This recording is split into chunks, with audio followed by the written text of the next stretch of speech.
examinations, and that examinations gave them lucrative jobs. Some of it even continues to this day.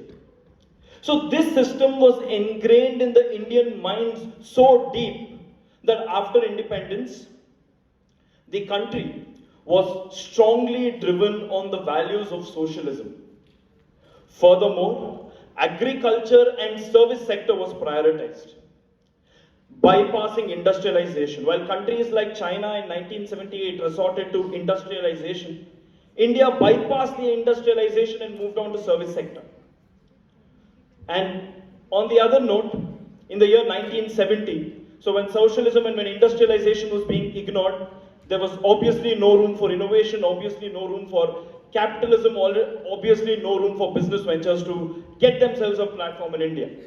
Then in 1970s, when the communists had a very big role to play in the Indian government, they did not choose important portfolios like the defense, external affairs ministry, etc., etc. One thing that they truly controlled, any guesses? Any guesses? The education system. They were the chairmen of the drafting committees of the textbooks. They were the vice chancellors of a lot of universities. So this mindset that the communists promoted kind of gave in a picture that making money is a crime.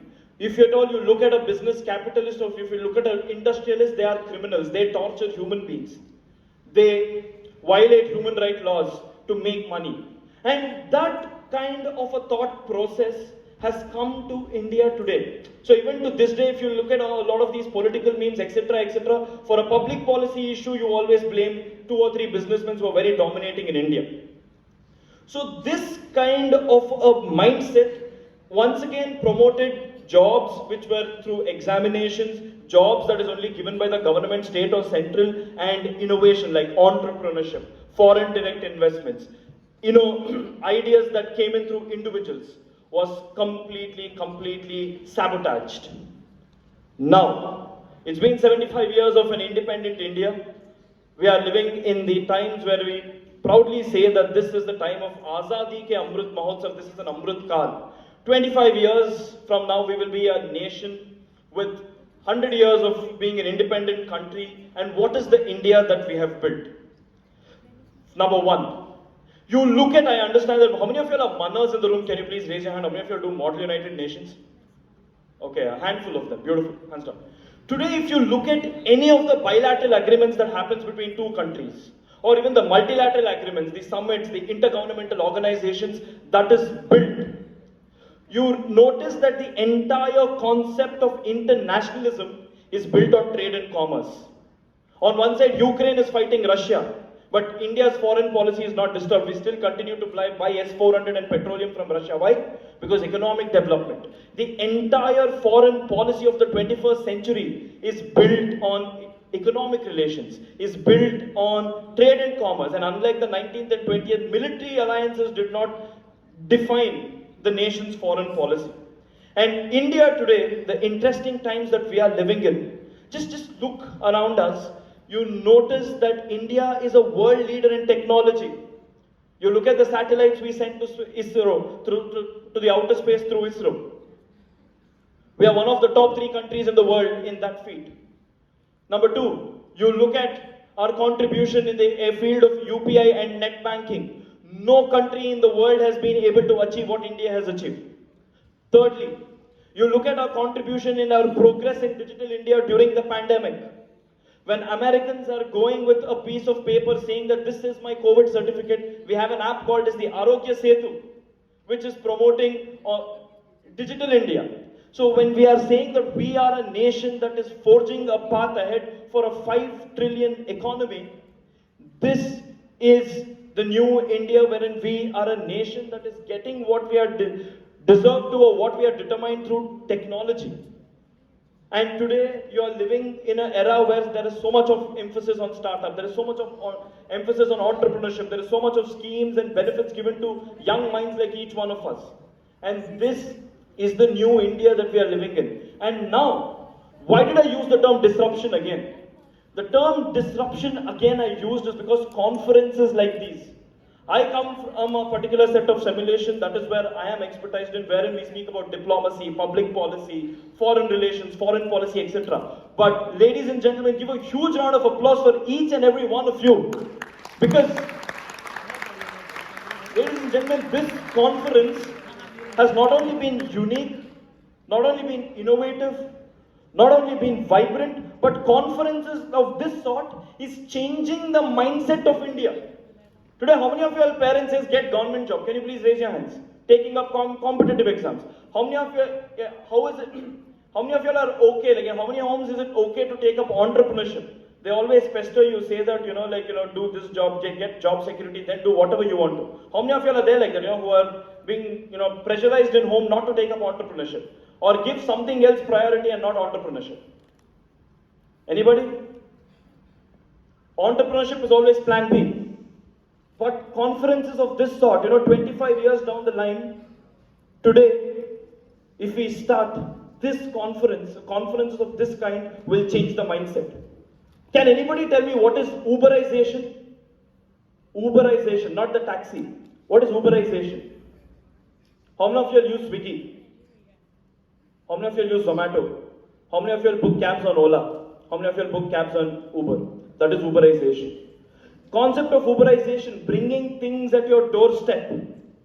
Bringing things at your doorstep through a mobile phone, through an app, through computer is nothing but Uberization. And this was something United States of America was accustomed to in the year 2000.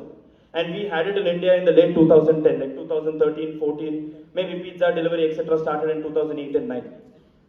But yet, the progress that we have shown in technology has been tremendous. Now, what is my principal purpose of being here today and addressing each one of you? Now, you've all spoken. Some of the EB members who happen to be some good friends of mine as well were telling me that the discussions were robust. You had a lot of brainstorming ideas, etc., which promoted a lot of new, which gave this country a new dimension, a new direction. Now, what happens after the 3 days of the conference? How many of you all even bother to go back and look into these agendas?